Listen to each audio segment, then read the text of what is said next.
¿Qué tal amigos? ¿Cómo andan? Bienvenidos a un nuevo episodio de Mktr Online. Hoy nos vamos a dedicar al Sunderland Til I Die, una de las series que son furor en la plataforma on demand Netflix. Y en este caso comenzamos con un referente del fútbol moderno del Sunderland. Julio Arca es argentino, pero aparte es uno de los ídolos absolutos. As a young footballer playing in Argentina, I always wanted to play in Europe, and then somehow this club came, Sunderland looking for me. I mean, I didn't think twice, and obviously I felt like a dream was coming reality. Fue un club que me dio la oportunidad de llegar a Europa. Yo siempre eso lo menciono.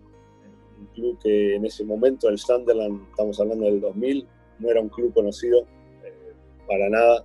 En Sudamérica, los conocidos eran los clubes grandes, como el Manchester de Beckham, de Roy Keane, el Arsenal de Thierry Henry, y el hecho de que yo pude llegar jugando y las cosas fueron bien la primera temporada, hice la conexión esa con el hincha, ¿no? Que el hincha le gusta al jugador ese que viene de otro lado, pero que se pone la camiseta y ese esfuerzo es correr, trabajar, y bueno, la técnica siempre es algo más que ayuda y que a ellos también les encanta, ¿no? Aparte del tirarse a los pies a recuperar una pelota como les encanta a ellos, el trabar, el meter, ese es el fútbol inglés. Pero si a eso le puedes sumar técnica, ellos se quedan muy, muy contentos con eso. Phillips again into the middle, Arca is there, and he's got the equaliser. Arca looking for the top corner and finding it. Oh, perfectly struck by Julio Arca. He's done pretty well. He's done very well. Sunderland lead. And that's a classic goal scored by Julio Arca. Sé lo que sufre y lo que disfruta el hincha del Sunderland cuando las cosas van bien y cuando las cosas van mal. Se refleja en la ciudad. Yo que tuve la posibilidad de vivir ahí, cuando gana el Sunderland, vuelven al pub, está la charla esa con la pinta en la mano, los pubs están llenos, después por ahí van al centro de la ciudad y el festejo se hace eterno después de un partido, ¿no? Ahora cuando se pierde, parece que la gente se encierra, ¿no? Que no quiere hablar porque bueno, se quiere ir a la casa, no están mal, pero sí, que son muy leales. A mí me tocó pasar una temporada que bueno, estábamos yendo al descenso. Las cosas no estaban muy bien, perdíamos varios partidos y nosotros cuando jugamos de local teníamos 25.000, 30.000 personas todos los partidos en la Premier.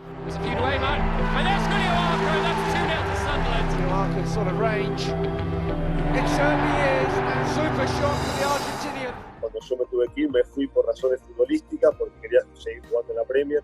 Methven en ese momento me ofreció eso.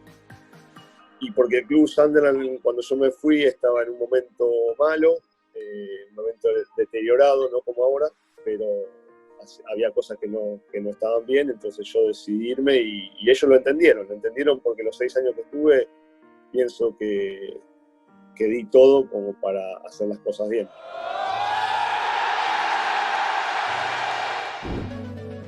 Sunderland Til I Die tiene 2 temporadas y 14 capítulos en total. Hace un importante foco en la unión de la ciudad del noreste de Inglaterra con el equipo y se expresa a través de la historia de algunos de los hinchas más importantes del club. Tras la primera temporada, crecieron un 35% las visitas a su sitio web oficial. Sumaron más de 2.600 suscriptores nuevos a su canal de YouTube y sus videos llegaron a las 550.000 reproducciones.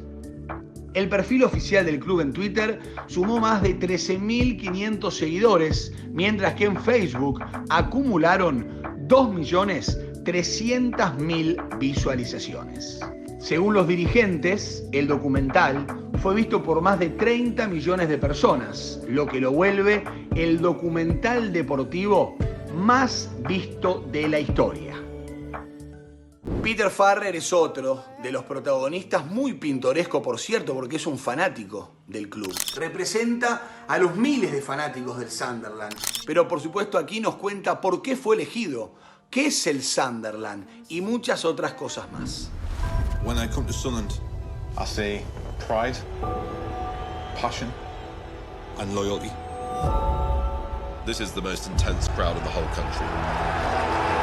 What do you mean for you being part of Sunderland Til I Die, and everybody in the world can know your club and listen your story as a supporter?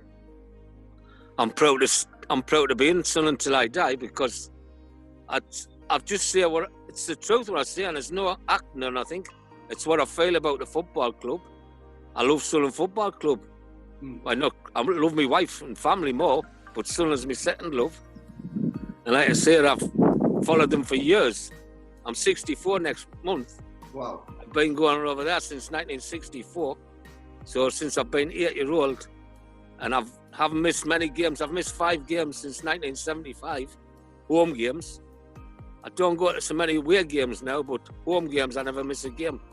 I go with the same boys, lads, men who have been going with for 40 years. And that's the part of the day out. The day out's not just the football, it's seeing your friends, having a drink with them, then going to watch the game. How did it begin? Who called you to tell that Netflix is going to make a Sunderland? Nobody rang us. I just went to watch the Sunderland play. It was on a Tuesday night when Simon Grayson got sacked.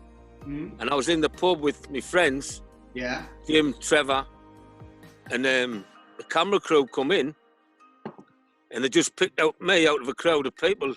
They didn't know I was a taxi driver. They knew nothing about us. I must have one of them faces.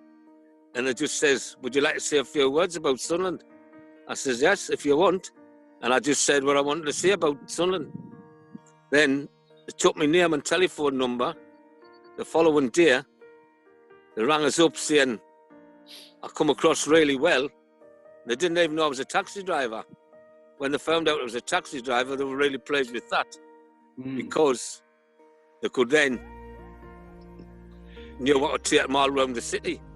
And it just, then from there, every week, all season, I got filmed, asking me points of view on Sunderland, talking about the city, showing them the city, the beach, the town, the people.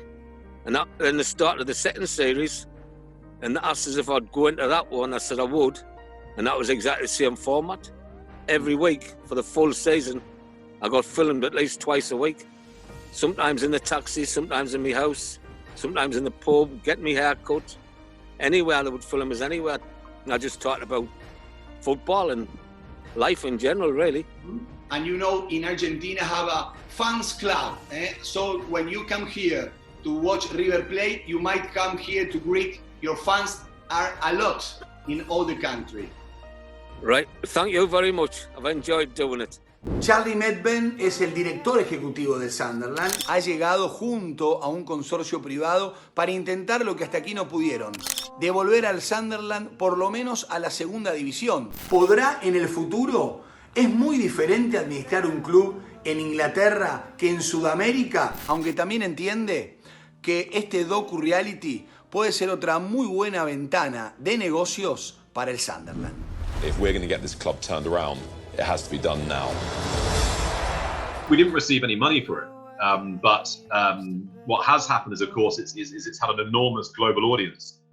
So you're starting to see, both from the first series and the second series, you're starting to see a lot of people around the world who maybe they are a fan of a club in their home country, but then maybe Sunderland becomes like a second club for them to follow, to have an interest in, etc. So we're starting to see much more international interest in Sunderland, which is really good for the club in a lot of different ways. Yeah. Apparently, the researchers believe that around about 30 million people watched the documentary, which would make it the biggest sports documentary of all time.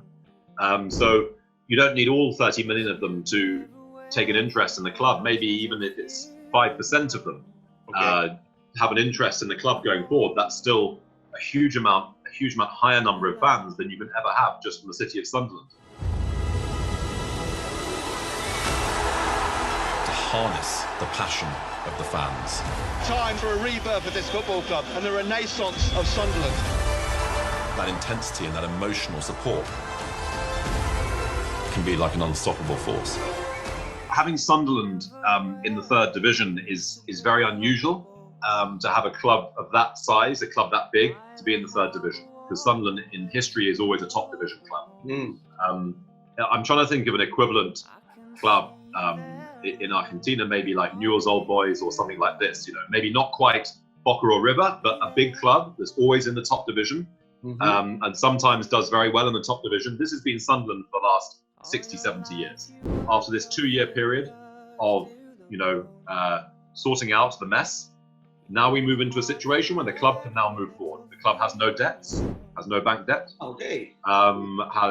It's now just what we call break even. So the money that comes in is the same as the money that goes out, and we now have a much more normal number of players being paid a more normal sum of money. Yeah. But now really the focus is now just on how can we get better players for the same amount of money, and how can we coach the players better to perform better on the pitch. Now this is a much more normal sporting challenge. Sunderland is emotionally tough. When it's bad, it is a place of despair. When it's good, you are absolutely invincible. Partially to build the fan base and to build the global audience, but also I think to express to a wider audience, to share the passion of football that is felt in that city. My biggest job at the moment is actually sorting out Sunderland Til I Die season 3. Yeah. We're currently in negotiations for that, and in discussions with different production companies and with different TV distribution channels, is to see what the future of Sunderland Til I Die is, because the audience now for that is very, very big.